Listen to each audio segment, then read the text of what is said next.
Why children should not experience Pohakuloa Training Area. This April 18th, school groups and the public are invited to spend a day experiencing the U.S. Army at Pohakuloa Training Area on Hawaii Island.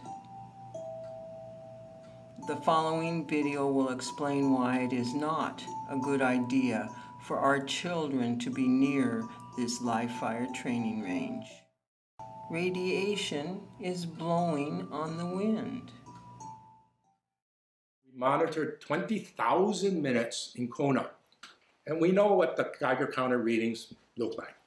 When we went up there, we had these 6 or 7 spikes in 6 hours, way off in left field. It's supposed to be like 20 or 30 counts per minute, normal background radiation.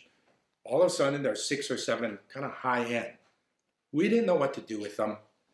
And it could be cosmic rays coming through at high elevation, but it could be depleted uranium blowing in on the dust.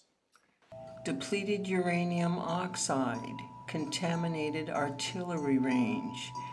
Pohakuloa is contaminated with depleted uranium oxide.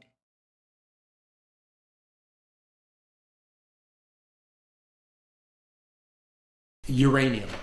It's kind of a common mineral.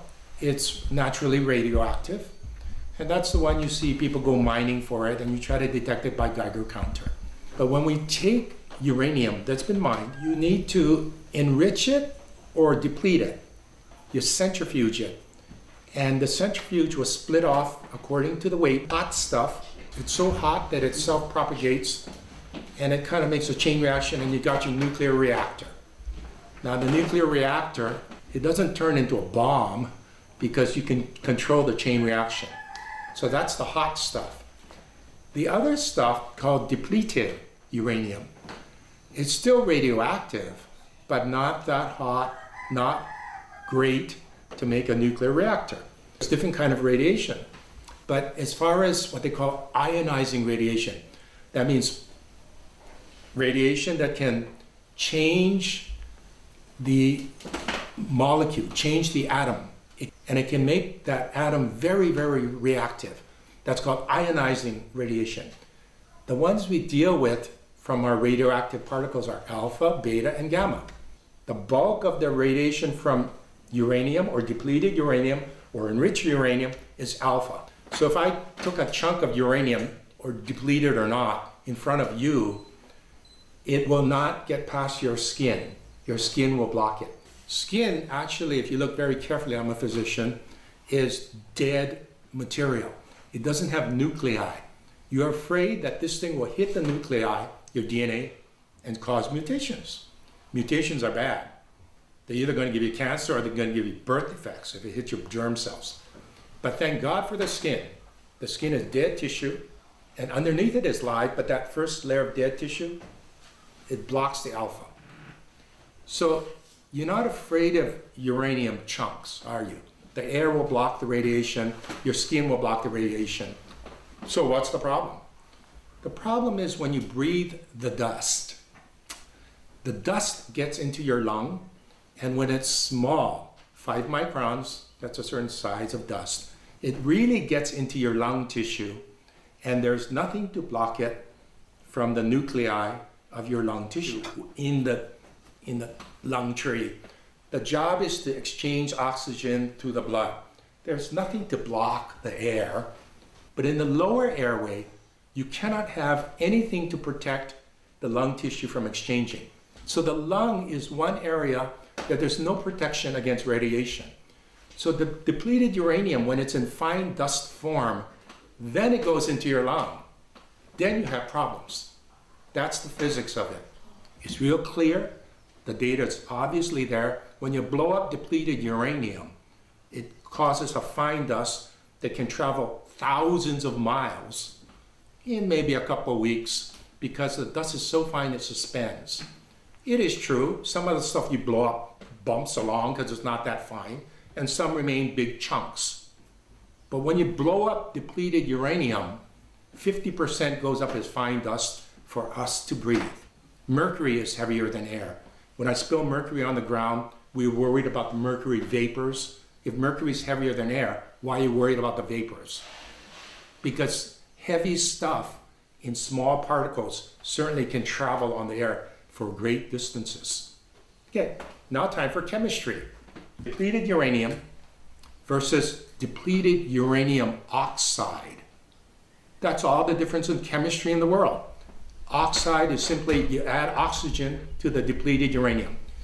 Well, does adding oxygen change anything? Well, H2O, hydrogen and oxygen. H2 is hydrogen. H2O is water. Water is not like hydrogen. Of course it changes things. So where do we add oxygen? How in the world did we add oxygen to our depleted uranium? You blew it up. When you blew it up in the form of weaponry, it burns. Burning means oxidation. And all those little particles that are now ready for you to breathe, they're oxidized, depleted uranium oxides. 2 oxygens, 4 oxygens. So what's the difference? If I breathe depleted uranium dust versus depleted uranium oxides, all the difference in the world. Depleted uranium, it's polarized, it's water soluble. If I had a choice, I would breathe depleted uranium, metal. What happens to it? It goes in my lung, it's dissolved in the blood, water soluble, and I pee it out maybe in 6 weeks because my kidney removes the stuff from the blood. Depleted uranium oxide is not water soluble, it's fat soluble. And instead of peeing it out in 6 weeks like the metal, you pee it out in maybe 6 decades. So it's in your body longer. DU oxides could be on any wind gust. Pohakuloa is bombed daily. Toxins are carried on the wind daily. Depleted uranium. Is that dangerous? No, it's sitting there as a lump. Okay. The minute you burn it or explode it and the dust comes out in the form of oxides, that's really dangerous. Yes. And then it blows away or settles back down on the ground. The big chunks settle, the small stuff blows and we breathe it. That stuff on the ground, is that dangerous? No, that's like ashes. Well, then why are we worried? This was actually the military said. The dangerous stuff blew away, the stuff sitting on the ground. So we're not inhaling it until you bomb it again.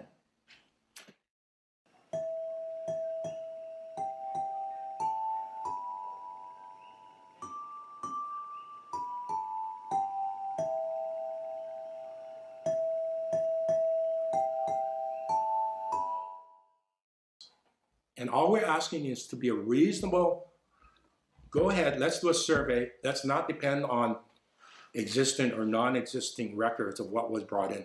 Do a survey. Do not dismiss it that this is not a health effect until you can show me you've taken into account dust. Good luck, because the millirems things do not talk that much about internal exposure, and depleted uranium oxides, which clear the body in decades instead of weeks.